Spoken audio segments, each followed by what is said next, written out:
num texto intitulado O Tamanho do Paraíso, de autoria do professor Vitor Vestel, um teólogo brilhante, professor na EST, na Escola Luterana de Teologia de Chicago, falecido em maio deste ano, professor Vitor. Nesse texto, Tamanho do Paraíso, o professor Vitor inicia nos apresentando 3 tipos de viajantes. E eu gostaria que você citasse comigo esses 3 tipos de viajantes para nós começarmos a meditar na palavra do Senhor. Diga comigo: os negociantes.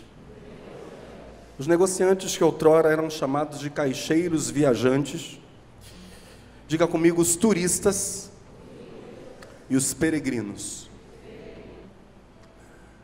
3 tipos de pessoas que viajam: os negociantes, os turistas e os peregrinos.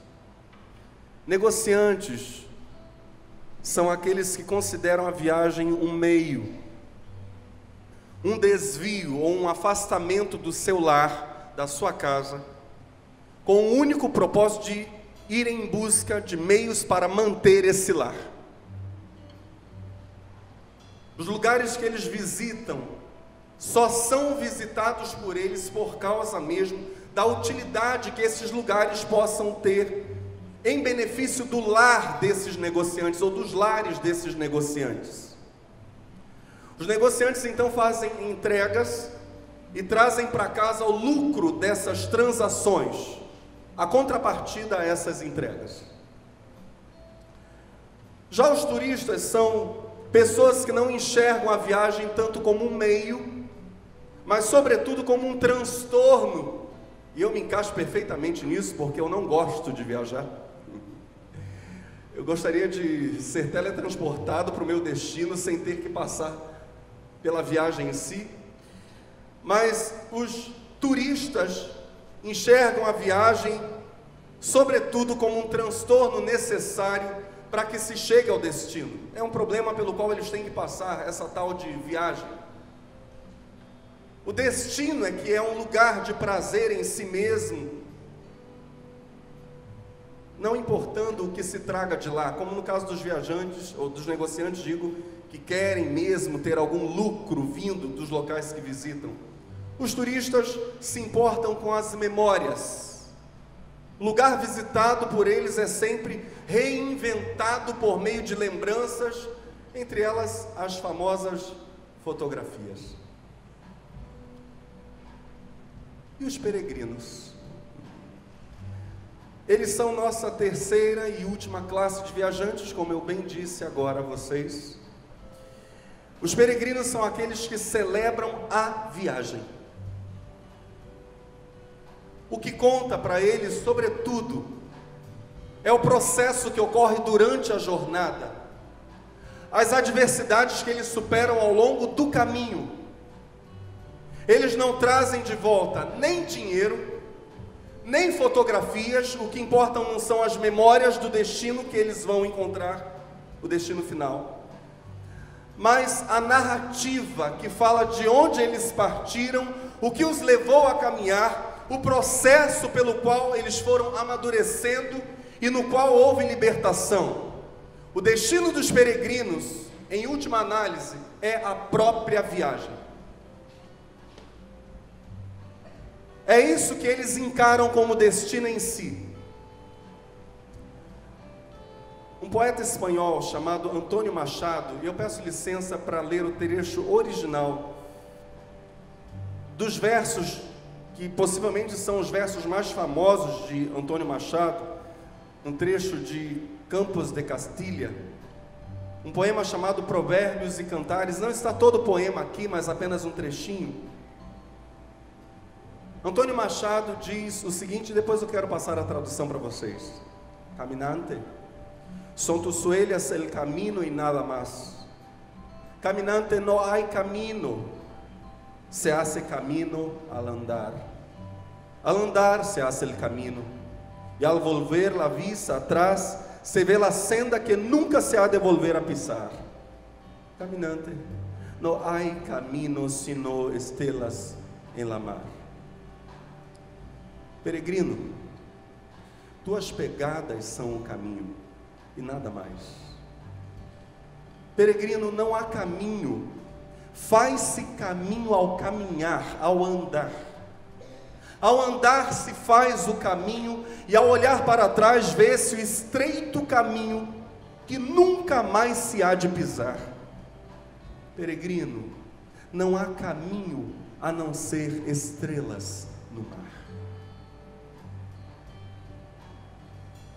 O que Antônio Machado está nessa poesia dizendo para nós é que o que importa para o peregrino é simplesmente caminhar. Esse é o seu caminho, ir. Se olharmos para o Evangelho, nós vamos ver a narrativa de uma jornada. O Evangelho é a narrativa de uma grande jornada. Antes de qualquer outra coisa, não é a nossa jornada, não é a jornada da igreja ao longo dos séculos. E hoje nós cantamos aqui exaltando: tua igreja te adora. E não falávamos aqui apenas desta igreja da Pibaua, falávamos da igreja de Cristo ao longo das eras e em todos os locais do mundo. A igreja, a verdadeira igreja, adora ao Senhor. Se nós olharmos para o Evangelho, nós vamos ver a narrativa de uma jornada, sobretudo, de Deus. É Deus quem primeiro caminha.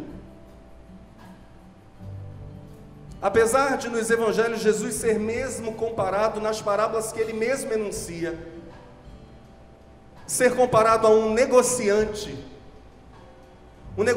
que leva de volta aos céus ou ao reino de seu Pai o lucro advindo da sua autoentrega. Ele é a coisa que se dá em troca de um lucro, em troca de um dividendo. Ainda que os evangelhos apresentem Jesus, e Jesus mesmo, por meio dos evangelhos, se apresente como um negociante, nesta noite eu e o Espírito Santo queremos enfatizar diante de vocês a realidade de Jesus, Deus conosco, como o grande peregrino.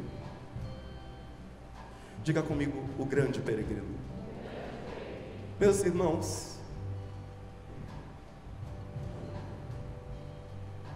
por diversos momentos na escrita dessa mensagem, eu parei para chorar, pensando na graça maravilhosa, estonteante, libertadora de Jesus Cristo.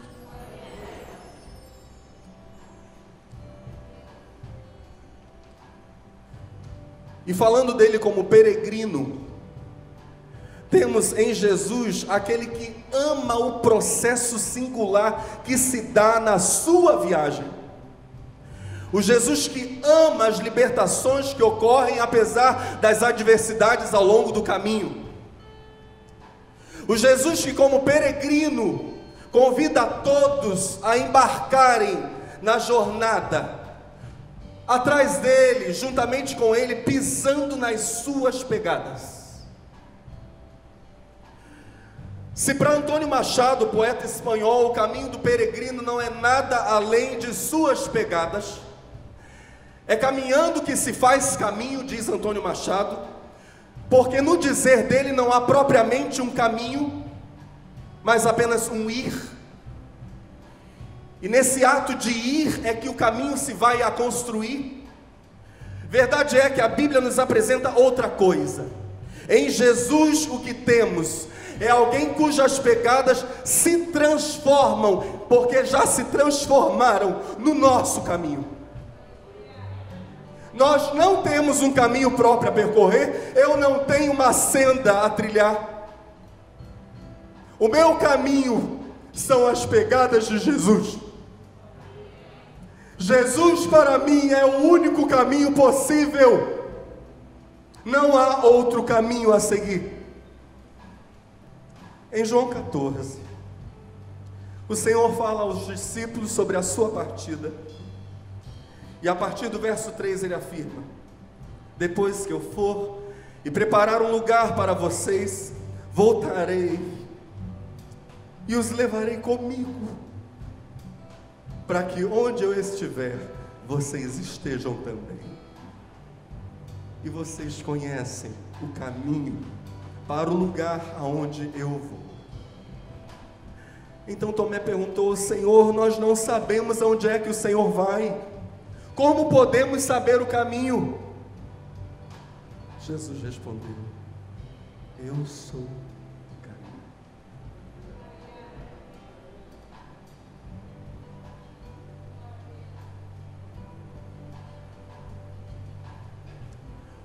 O caminho para o lugar aonde Cristo irá. No outro trecho ele diz: para junto de seu Pai.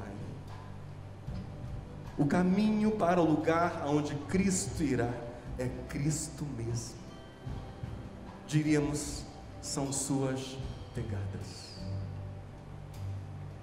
rastros, como canta Asaf Borba, rastros de amor, são suas pisadas. Depois de deixar seu trono à direita do Pai, o Messias, o Cristo, aquele cujo nome eterno a Bíblia diz nós desconhecemos, nós não sabemos qual é o seu nome eterno. Ele veio se tornar aqui na dimensão humana, neste planeta que ele mesmo criou, Immanuel. Mateus 1:23 diz: a virgem conceberá e dará à luz um filho, e eles o chamarão Immanuel,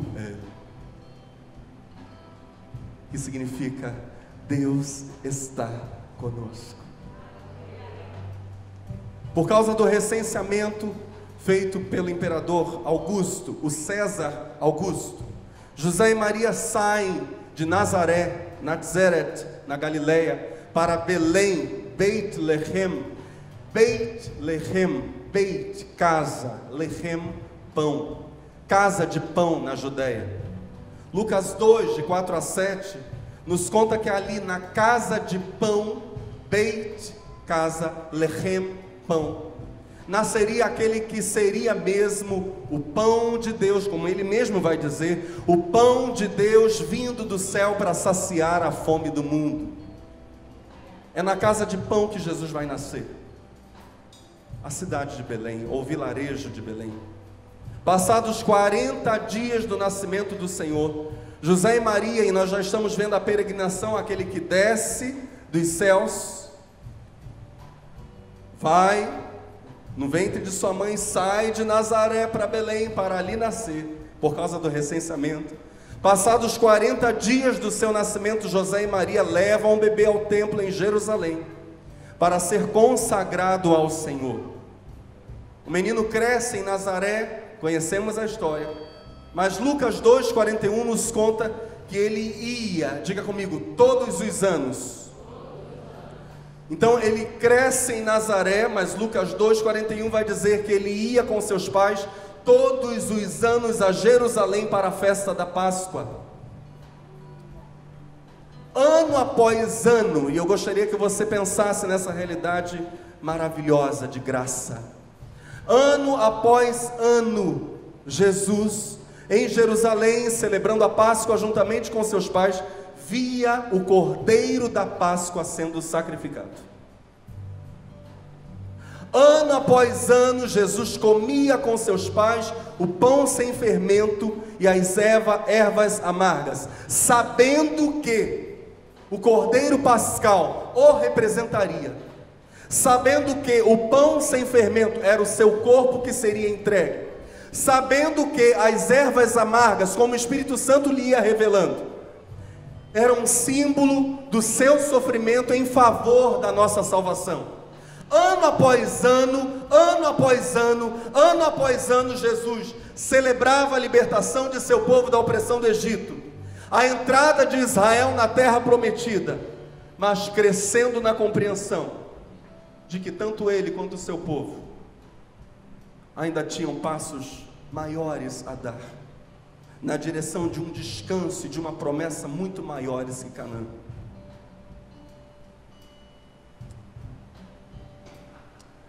E não pensemos que Jesus olhava para essa festa da Páscoa com pesar. Ao contrário, ele vai dizer para um dos seus, na verdade para vários dos seus: vocês pensam que eu vou fugir dessa hora? Não, para isso eu vim. Isso é a graça de Jesus. Ele crescia em sabedoria e aceitação pelas pessoas. Por 2 vezes sobre o seu crescimento, Lucas 2 vai dizer, versos 40 e 52, ou melhor, por 2 vezes lemos sobre seu crescimento em Lucas 2, verso 40, o menino crescia e ficava forte, tinha muita sabedoria, diga comigo, muita sabedoria. Temos aqui alguém apaixonado por Jesus? Estamos falando dele. Tinha muita sabedoria e era abençoado por Deus. Verso 52, conforme crescia, Jesus ia crescendo também em sabedoria, e tanto Deus como as pessoas gostavam cada vez mais dele. Mais e mais o Pai e os homens iam se alegrando, e Jesus crescendo no conhecimento da vontade de seu Pai, crescendo na obediência, até o dia em que Jesus é homem feito, e um novo peregrino surge. Surge, diríamos, no deserto do mundo. Alguém que é figura da própria igreja. Yohanan ben Zacarias, João, filho de Zacarias. Ele será o precursor do Messias por um motivo: ele é alguém que anda em suas pegadas, pela fé.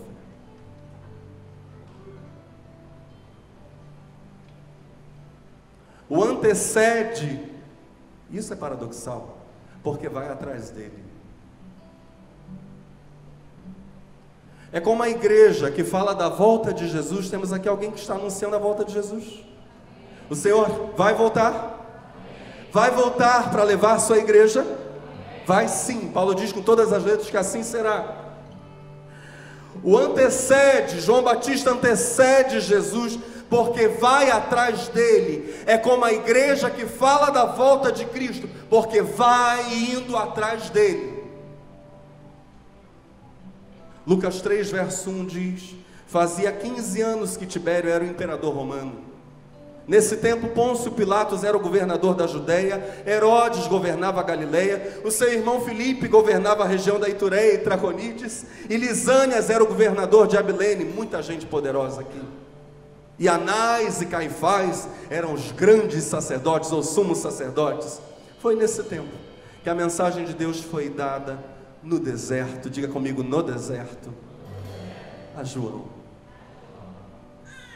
Nesses dias em que muita gente tem poder na mão, um homem lá no deserto, um tal de João, filho de Zacarias, ouve a voz de Deus e se torna um peregrino. Verso 3 vai dizer, de Lucas 3, e João atravessou toda a região do Rio Jordão, anunciando esta mensagem: arrependam-se dos seus pecados e sejam batizados, que Deus perdoará vocês.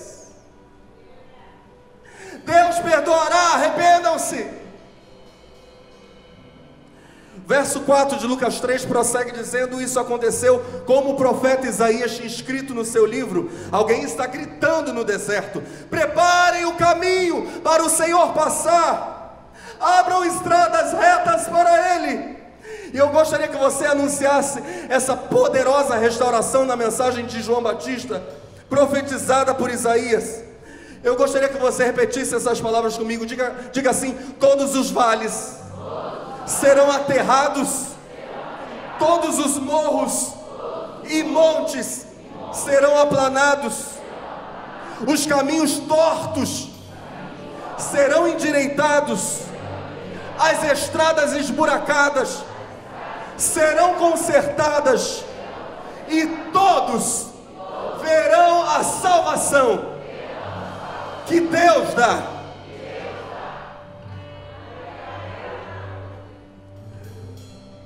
Quando João Batista anunciasse: todos os vales serão aterrados e todos os morros e montes serão aplanados, em outras palavras, ele estava dizendo: todo humilde aos pés de Jesus seria exaltado, e todo altivo aos pés de Jesus seria abatido. ao dizer para nós que todos os caminhos tortos, ou os caminhos tortos seriam endireitados, e que as estradas esburacadas seriam consertadas, João Batista estava mesmo anunciando que todo pecado aos pés de Cristo seria terminantemente apagado.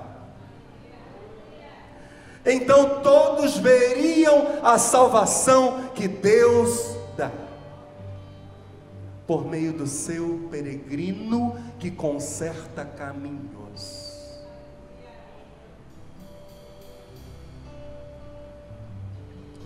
João dizia, em outros termos, que todos se arrependam dos seus pecados, abandonem a altivez, abandonem o desânimo, a humilhação, o medo e também a autossuficiência. Deem as boas-vindas ao Salvador que está chegando. Preparem o caminho para uma nova Páscoa. Porque o termo Páscoa é da família do termo passagem. E João vai dizer: o Senhor vai passando, ou vai passar. Ele está anunciando, ainda que não explicitamente, de modo velado, uma nova Páscoa, uma nova passagem do Senhor por meio de Israel. Assim como o Senhor passou por Israel, na verdade passou pelo Egito, para libertar seu povo. Novamente o Senhor vinha passando. Jesus, Emmanuel. João Batista, o filho de Zacarias, se entende como seguidor de Jesus, o grande peregrino, e deixa isso muito claro. Jesus é o peregrino que conserta caminhos, é o peregrino diante do qual o caminho torto é tornado caminho reto, diante do qual o caminho esburacado é feito caminho plano, diante do qual o caminho elevado é aplanado, o caminho abaixado é levantado. João Batista entende Jesus de modo muito claro como grande peregrino, e numa frase só, ele fala de si como servo e de Jesus como grande peregrino. Em Mateus 3,11, o Batista diz: eu batizo com água aqueles que se arrependem. Temos aqui alguém que já se arrependeu dos seus pecados. Depois de mim, porém, virá alguém mais poderoso que eu, alguém muito superior, cujas sandálias não sou digno de carregar. Ele os batizará com o Espírito Santo e com fogo. Carregar as sandálias do patrão, o dever do menor servo de uma casa. Por exemplo, quando o patrão chegava, voltando de uma viagem, retornava para casa, teria os seus calçados tirados pelo seu servo, seus pés lavados. O seu servo carregaria aqueles calçados empoeirados, traria novos calçados para o seu senhor. Normalmente passaria azeite, depois de lavar os pés do seu senhor, refrigeraria, refrescaria os pés do seu senhor. João Batista diz: aquele que vem após mim é um viajante. Eu não sou digno nem de refrescar os pés dele, de tirar seus calçados, de carregar seus calçados. Esse viajante é muito maior que eu. Eu não posso nem tocar em calçados sujos e no pé sujo. Ele é totalmente santo.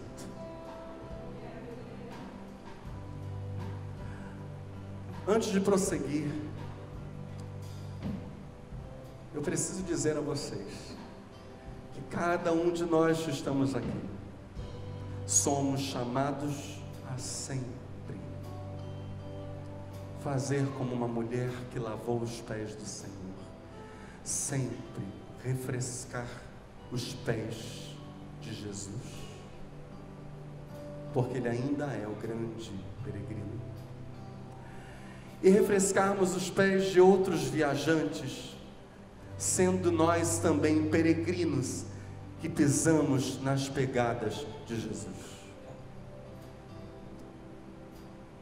João 13 diz acerca do Senhor: então se levantou, tirou a sua capa, pegou uma toalha, amarrou na cintura, em seguida pôs água numa bacia e começou a lavar os pés dos discípulos e a enxugá-los com a toalha. Um gesto simples, um gesto extremamente poderoso, por meio do qual Jesus estava dizendo: vocês são, preste atenção, vocês são peregrinos seguindo a mim.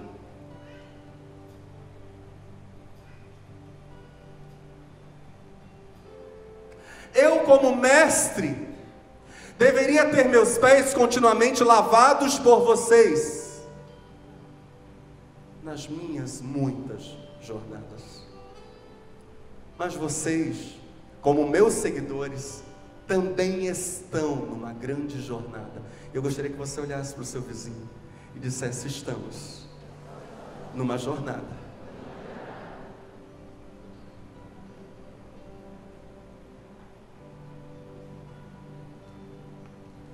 Vocês, como meus seguidores, estão também numa grande jornada, mas eu sempre lhes darei alívio.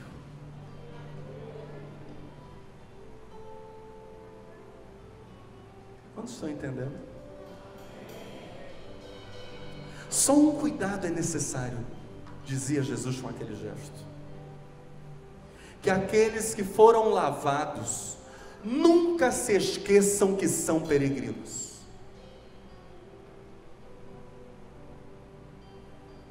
E nunca se esqueçam de aliviarem a jornada uns dos outros. Lavem os pés uns dos outros.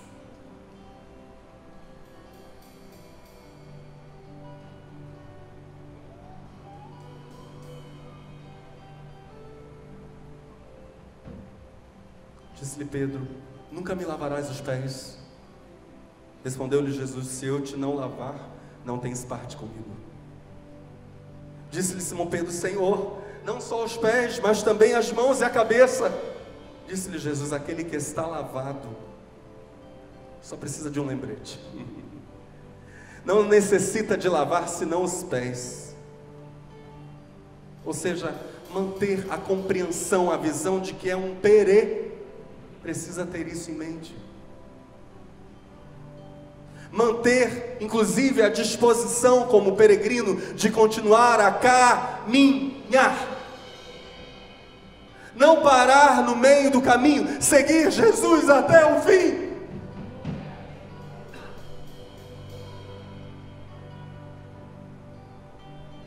Pois no mais, diz o Senhor, todo está limpo. Ora, vós estáis limpos, mas não todos, porque bem sabia ele quem o havia de trair. Por isso disse: nem todos estáis limpos. Depois que lhes lavou os pés e tomou as suas vestes e se assentou outra vez à mesa, disse-lhes: entendeis o que vos tenho feito? Vós me chamais mestre e Senhor, e dizeis bem, porque eu o sou. Ora, se eu, Senhor e mestre, vos lavei os pés, vós deveis também lavar os pés uns aos outros. Diga comigo: todo discípulo é um peregrino carente de refrigério.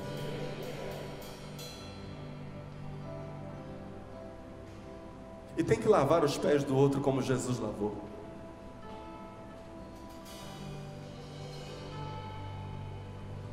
Abrindo mão de qualquer posição e fazendo-se apenas servo.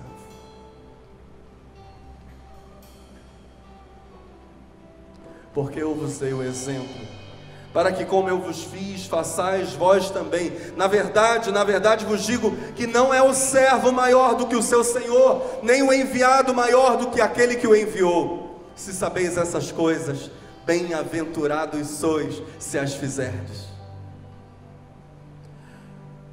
Nós precisamos avançar ao último ponto de nossa jornada hoje aqui com Jesus. Logo após ser batizado, a Bíblia diz que Jesus vai para o deserto. Era parte da sua jornada. E a Bíblia diz que o Espírito Santo levou para lá. Mateus capítulo 4, verso 1 diz: em seguida, Jesus foi conduzido pelo Espírito ao deserto para ser tentado pelo diabo. Depois de passar, diga comigo, 40 dias e 40 noites sem comer, a Bíblia diz que o Senhor teve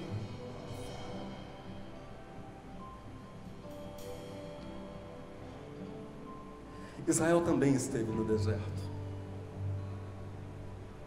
A Bíblia diz que por 40 anos, para cada dia em que os 12 espiões enviados por Moisés observaram a terra prometida e depois retornaram, cheios de medo dos cananitas, fazendo com que toda a nação de Israel murmurasse contra Deus e contra Moisés. A Bíblia diz que para cada um dos 40 dias em que os 12 espias espionaram a terra de Canaã, para cada um dos 40 dias de espionagem, Deus puniu Israel com 1 ano no deserto, totalizando então 40 anos vagando no deserto, para que toda a geração de murmuradores não chegasse a entrar na terra prometida. Nós precisamos ver o que ocorreu. Os espias retornam, entre eles apenas 2 homens, cujos nomes nós conhecemos muito bem, Josué e Calebe. Os únicos 2 que dão um relatório positivo dizendo: não, o mesmo Deus que nos tirou do Egito com mão forte, braço estendido, o mesmo Deus que nos trouxe até aqui, nos livrando de povos poderosos, nos introduzirá naquela terra que é muito boa. Vamos ver o que acontece com o povo, porque apesar de esses 2 homens falarem isso, outros 10, os demais espias disseram: a terra nem é tão boa assim. E os homens que estão lá são muito poderosos, vão nos esmagar. Aí o povo, Números 13 diz, começou a reclamar contra Moisés, mas Calebe os fez calar e disse: vamos atacar agora, e conquistar a terra deles. Nós somos fortes e vamos conseguir isso. Porém, os outros que tinham ido com ele disseram: não podemos atacar aquela gente, pois é mais forte do que nós. Assim, espalharam notícias falsas entre os israelitas a respeito da terra que haviam espionado. Eles disseram: aquela terra não produz o suficiente nem para alimentar os seus moradores, e os homens que vimos lá são muito altos. Também vimos ali gigantes, os descendentes de Anak. Perto deles nós nos sentimos tão pequenos como gafanhotos, e para eles também parecíamos gafanhotos. Capítulo 14 vai entrar dizendo: naquela noite todo o povo gritou e chorou. Todos os israelitas reclamaram contra Moisés e Arão e disseram: seria melhor se tivéssemos morrido no Egito, ou mesmo neste deserto. Por que será que o Senhor Deus nos trouxe para esta terra? Nós vamos ser mortos na guerra, e as nossas mulheres e os nossos filhos vão ser presos. Seria bem melhor voltarmos para o Egito. E diziam uns aos outros: vamos escolher outro líder, vamos depor Moisés e voltemos para o Egito. Então Moisés e Arão se ajoelharam e encostaram o rosto no chão diante de todo o povo. E Josué, filho de Num, e Calebe, filho de Jefoné, 2 dos líderes que haviam espionado a terra, rasgaram as suas roupas em sinal de tristeza e disseram ao povo: a terra que fomos espionar é muito boa. Que cena dramática, meus irmãos. Moisés e Arão estão lá caídos no chão diante do Senhor, na frente do povo. Normalmente eles faziam isso, no caso Moisés, na tenda do encontro. Josué e Caleb dizem: não! Que loucura! A terra é muito boa mesmo. Se o Senhor nos ajudar, Ele fará com que entremos nela e nos dará aquela terra, uma terra boa e rica. Não sejam rebeldes contra o Senhor. Não tenham medo do povo daquela terra. Nós os venceremos com facilidade. O Senhor está conosco e derrotou os deuses que os protegiam. Portanto, não tenham medo. Apesar disso, o povo ameaçou matá-los a pedradas.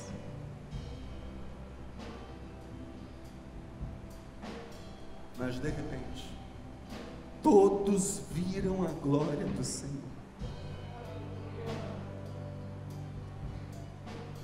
Todos viram a glória do Senhor aparecer sobre a tenda sagrada. A nuvem desceu sobre a tenda onde o Senhor se encontrava com Moisés. O povo olhou aquilo.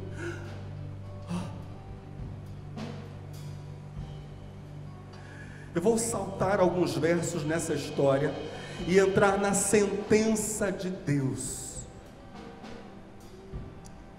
Em Números 14, a partir do verso 6, o Senhor diz a Moisés e a Arão, do meio da nuvem: eu tenho ouvido as reclamações dos israelitas.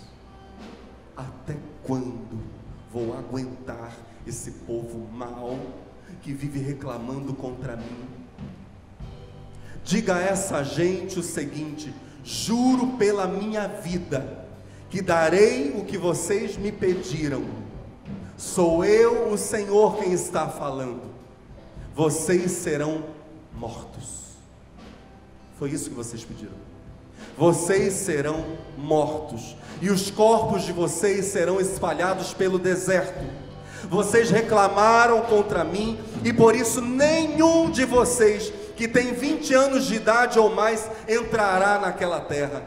Eu jurei que os faria morar lá, mas nenhum de vocês entrará naquela terra, a não ser Caleb, filho de Jefoné, e Josué, filho de Num. Vocês disseram que os seus filhos seriam presos, mas eu vou levar esses filhos para a terra que vocês rejeitaram, e ali será o lar deles. Porém vocês morrerão, e os corpos de vocês ficarão neste deserto, onde os seus filhos vão caminhar 40 anos. Vocês foram infiéis e por isso eles vão sofrer, até que todos vocês morram aqui.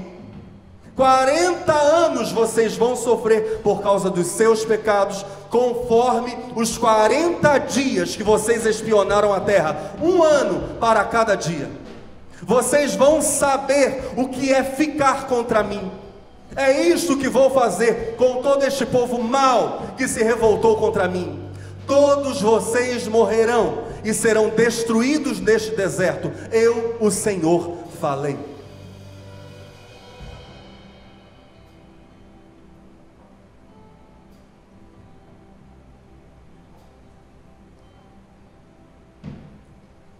Assim como Israel, enquanto nação, representada pelos espias, preste atenção, contemplou, na figura dos espias, contemplou naqueles 40 dias, as bênçãos, a fartura, a riqueza, a abundância de Canaã, mas não herdou, por causa da incredulidade. Nós diríamos, porque Israel cedeu ao tentador, pereceu no deserto durante 40 anos, toda a geração de adultos maiores de 20 anos, 1 ano para cada dia de espionagem. Assim também, Jesus Cristo esteve no deserto por 40 dias, tentado e com fome, para, resistindo ao tentador, fazer-nos entrar num descanso celestial.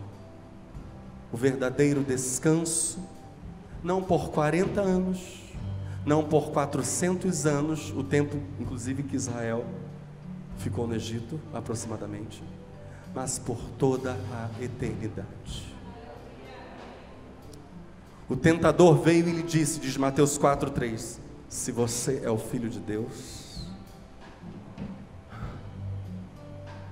ordene que estas pedras se transformem em pães. Jesus, porém, respondeu, as Escrituras dizem.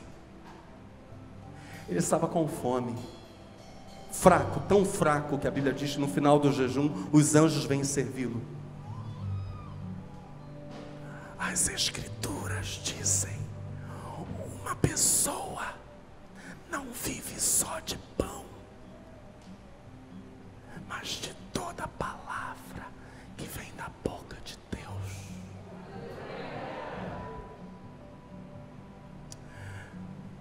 Para pelo menos duas coisas Jesus está apontando aqui: a misericórdia que Deus operou simultânea ao juízo sobre Israel. Porque se Israel ficou 40 anos no deserto, os adultos, para que os adultos não entrassem na terra prometida, também é verdade, naqueles 40 anos, não lhes faltou comida, não lhes faltou bebida, não lhes faltou calçado, não lhes faltou vestimenta e não houve doença no meio deles. Jesus está dizendo, eu sei que meu Pai é bom. Se tu és o Filho de Deus, manda as pedras se transformarem em pães. Eu sei quem é meu Pai.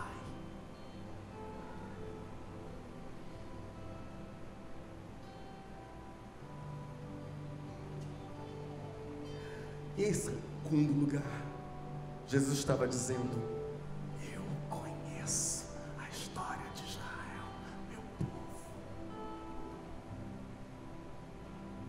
Eu sei. E eu gostaria de falar fraquinho, vocês vão ter que, por favor, suportar essa fala. Jesus, com toda a sua fraqueza física, está dizendo, meu povo morreu no deserto, porque deu ouvidos a você. 40 dias de espionagem, ouvindo você.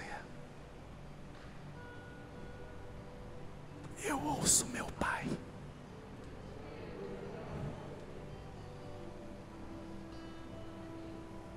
Eu ouço o Pai.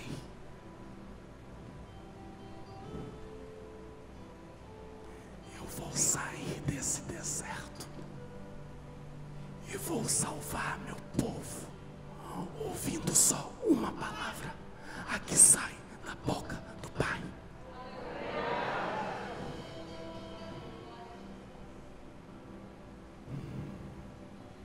E sabe o que Jesus cita para Satanás? O discurso de Moisés, em Deuteronômio 8. É Moisés quem diz isso. Lembrem como nosso Deus guiou vocês pelo deserto esses 40 anos. Durante essa longa caminhada, Deus os humilhou e os pôs à prova para saber se estavam resolvidos ou não a obedecer aos seus mandamentos. Ele os deixou passar fome e depois lhes deu para comer o maná. Uma comida que nem vocês, nem os seus antepassados conheciam, e que a Bíblia vai dizer era o pão dos anjos. Deus fez isso para que soubessem, diz Moisés, que o ser humano não vive só de pão, mas vive de tudo que o Senhor diz. Foi isso que aconteceu com Israel no deserto. Deus foi o seu supridor. Uma pessoa não vive só de pão, mas de toda a palavra que vem da boca de Deus. Não dando ouvidos ao tentador. Jesus alimentou-se exclusivamente da palavra de Deus. como os profetas. Jesus, como o grande peregrino que vai para o deserto, é também o grande profeta que se alimentou da palavra, que é a palavra encarnada e que é o doador para nós hoje de palavra que nos dá vida e vida em abundância. É Jesus. O tentador não se dá por vencido.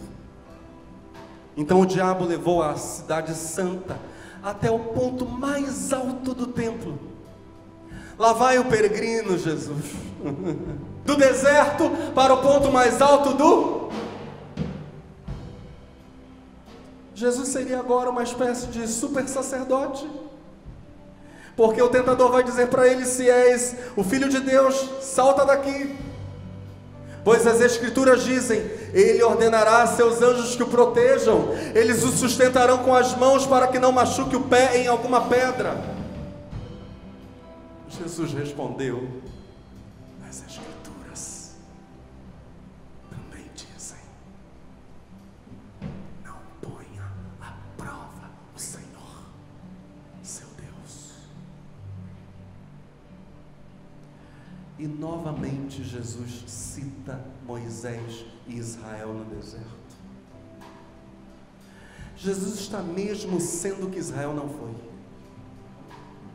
um peregrino que rejeita o tentador, se agarra ao seu Deus e se torna um grande libertador. Entra na terra de promessa, mas não entra sozinho, leva com ele todos os que nele creem.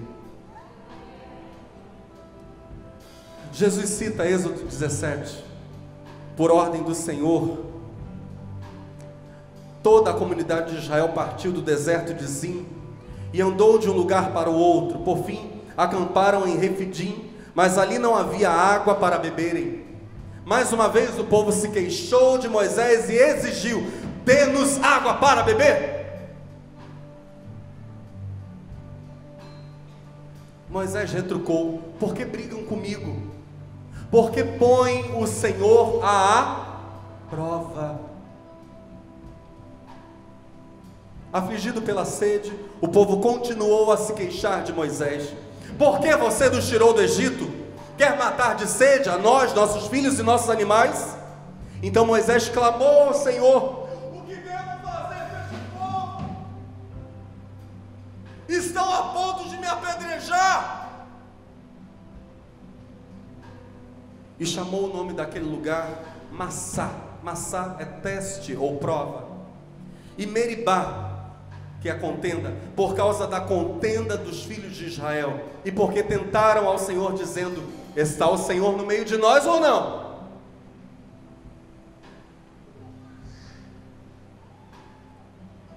Mais tarde Moisés vai falar sobre esse acontecimento.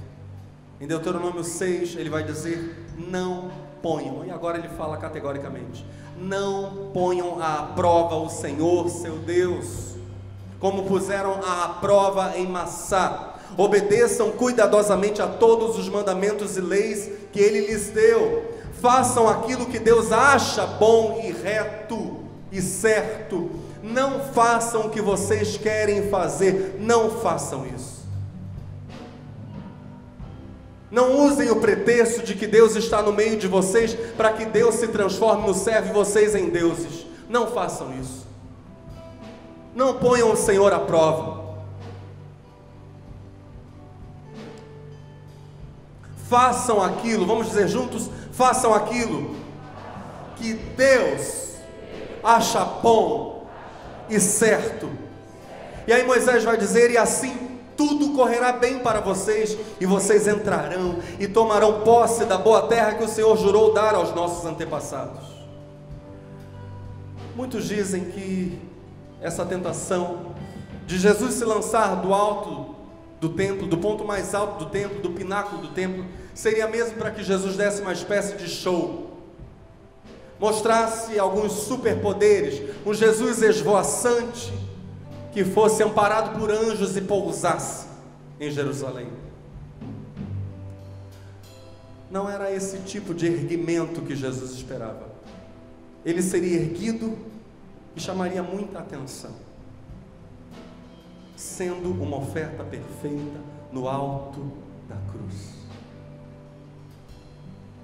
O grande peregrino é a grande oferta, não é um show. Jesus não é um espetáculo no mau sentido do termo. Ele é um espetáculo de humildade e de amor. Um show da graça de Deus. Amém, amados? Um show da graça de Deus.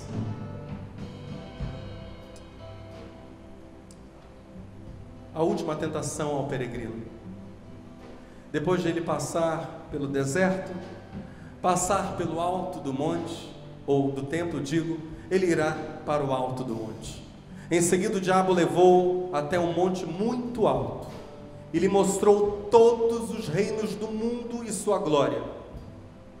Eu lhe darei tudo isto, declarou. Basta ajoelhar-se e adorar. Saia daqui, Satanás, disse Jesus, pois as Escrituras dizem: adore o Senhor seu Deus e sirva somente a Ele. Então o diabo foi embora, e anjos vieram e serviram Jesus. Aleluia.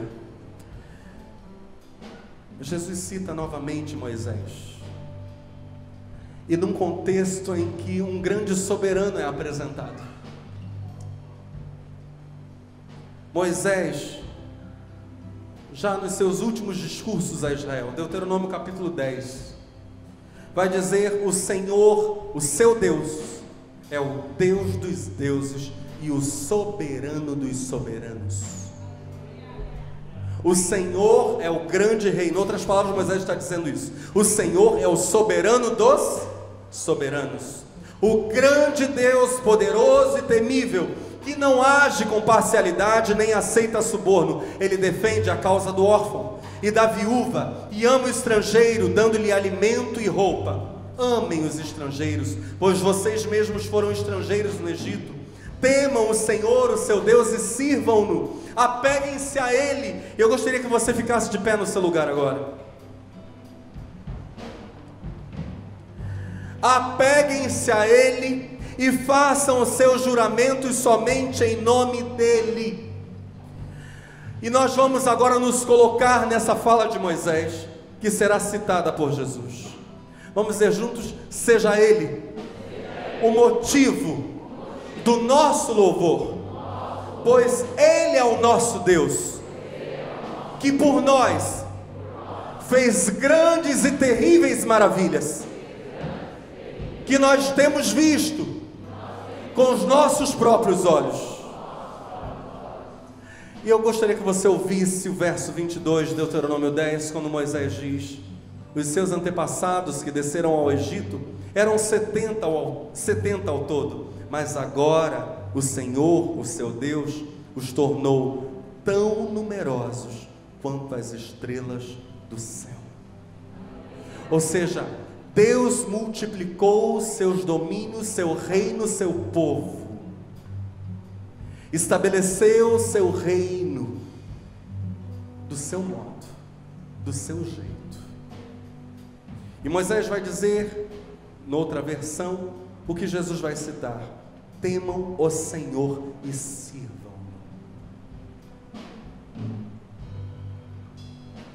Deus multiplicaria o seu povo, Deus multiplicaria as bênçãos sobre o seu povo por meio da obediência de Jesus. Não aceitando finalmente o reinado de Satanás, não se prostrando e o adorando, Jesus se submeteu unicamente ao Pai, que é soberano dos soberanos, e por causa disso mesmo, Jesus foi feito o Rei dos Reis. Nessa jornada em que todos nós estamos,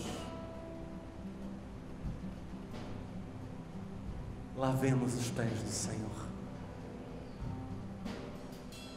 com a nossa adoração, com a nossa consagração. Lavemos os pés uns dos outros, porque todos somos peregrinos na jornada. Apeguemos-nos àquele que é, diga comigo, mestre, profeta, sacerdote e Rei. O grande peregrino, Jesus, Filho do Deus vivo. Apeguemos-nos a Ele. Nessa noite, apegue-se a Ele. Diga: Jesus, eu creio que Tu és o Rei.